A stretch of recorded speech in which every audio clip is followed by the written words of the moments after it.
अब देखिए, रूस ने दारिया दुगिन की हत्या के लिए यूक्रेन की खुफिया एजेंसी को जिम्मेदार ठहराया था, लेकिन यूक्रेन ने इससे इनकार कर दिया था। तातास्की की हत्या को भी यूक्रेन रूस का अंदरूनी मामला बता रहा है। दावा तो ये किया गया कि जेलेंस्की का अगला टारगेट कादिरोव और वैगनर चीफ हो सकते हैं, क्योंकि जेलेंस्की ने बहुत पहले से दोनों के वांटेड वाले पोस्टर पर यूक्रेन में चिपकाए हुए हैं।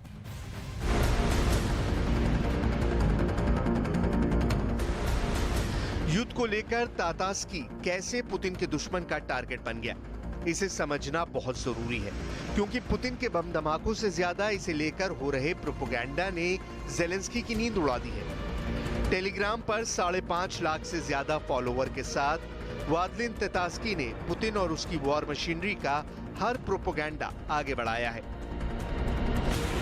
युद्ध में जेलेंस्की को कुचलने के लिए पुतिन ने कई तरीके अपनाए हैं। इसमें मिसाइल भी है, टैंक भी है और प्रोपेगेंडा भी है, यानी इंफॉर्मेशन वॉरफेयर। और वाल्दिन इस मामले में पुतिन का वैसा ही सिपाही था जैसा कादिरोव है, जैसा वैगनर चीफ प्रिगोजिन है।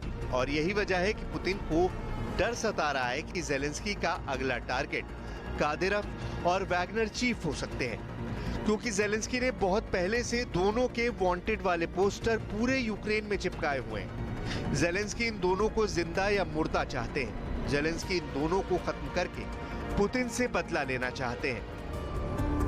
यूक्रेन के युद्ध में कादिरोव और वैगनर चीफ ने बड़े खतरनाक हमले किए हैं। दोनों ही पुतिन के बहुत करीबी माने जाते हैं, ठीक वाल्दिन की तरह। वाल्दिन भी क्रेमलिन के बहुत करीब था। वो बार बार कहता था कि वो रूस के दुश्मनों को खत्म कर देगा। रूस में उसके लाखों चाहने वालों ने उसका हमेशा समर्थन किया, क्योंकि वो खुद भी पुतिन का बड़ा फैन था। हम सभी को हरा देंगे, हम सभी को मार देंगे, हम हर उस व्यक्ति को लूट लेंगे जिसको हम चाहेंगे। सब कुछ वैसा ही होगा जैसा हम चाहेंगे। यूक्रेन में जन्मे वाल्दिन तातास्की का असली नाम मैक्सिम फोमिन था। वो रूस को पसंद करता था और पुतिन का बहुत बड़ा फैन था। पहले वो कोयला खदान में काम करता था, बाद में उसने फर्नीचर की दुकान शुरू की। तातास्की ने फिर अपराध का रास्ता चुना। उसने एक बैंक में डकैती डाली। फरार होने के बाद वो डॉनबास में अलगाववादी नेताओं से मिला और 2014 में यूक्रेन की फौज से जंग लड़ी। बाद में वो मिलिट्री ब्लॉगर बन गया। यूक्रेन को लेकर तातास्की पुतिन का खास था, क्योंकि उसे युद्ध लड़ने का अनुभव था और वो मॉस्को के मुताबिक युद्ध को सही ठहराते हुए पुतिन की जीत की बातें करता था। सितंबर 2022 में जब पुतिन ने यूक्रेन के 4 राज्यों को रूस में शामिल करने का ऐलान किया था, तब मॉस्को में हुए कार्यक्रम में वाल्दिन तातास्की को भी इनविटेशन भेजा गया। यानी साफ है कि पुतिन के करीबी लोगों में तातास्की शामिल था, ठीक वैसे ही जैसे कादिरोव है और वैगनर चीफ प्रिगोजिन है।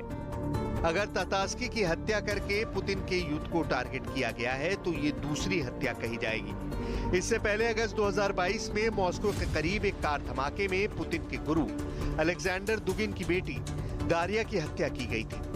दोनों ही मर्डर में पुतिन को मैसेज दिया गया कि वो यूक्रेन युद्ध से पीछे हट जाए।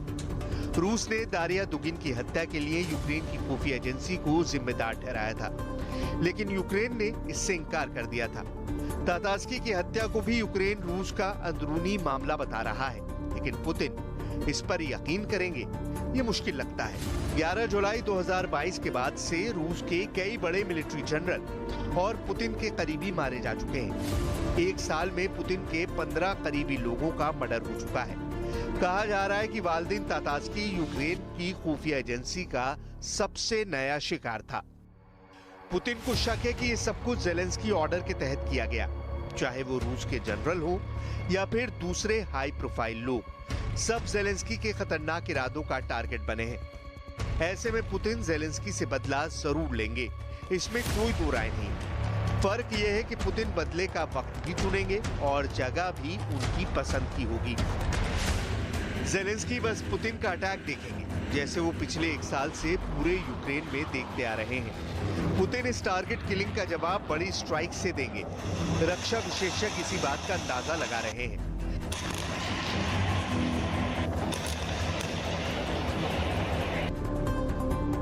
ततास्की को वहां मारा गया है जो पुतिन का घर है। व्लादिमीर पुतिन का जन्म सोवियत समय के लेनिनग्राद में हुआ था, जो अभी सेंट पीटर्सबर्ग में है। सेंट पीटर्सबर्ग में ही पुतिन ने अपनी राजनीति भी शुरू की और उसी सेंट पीटर्सबर्ग में पुतिन के करीबी को बम धमाके से उड़ा दिया गया। जाहिर है अगर इसमें यूक्रेन का हाथ हुआ तो पुतिन इसका जवाब जरूर देंगे और अगला टारगेट जेलेंस्की का कोई करीबी या फिर वो खुद बन सकते हैं।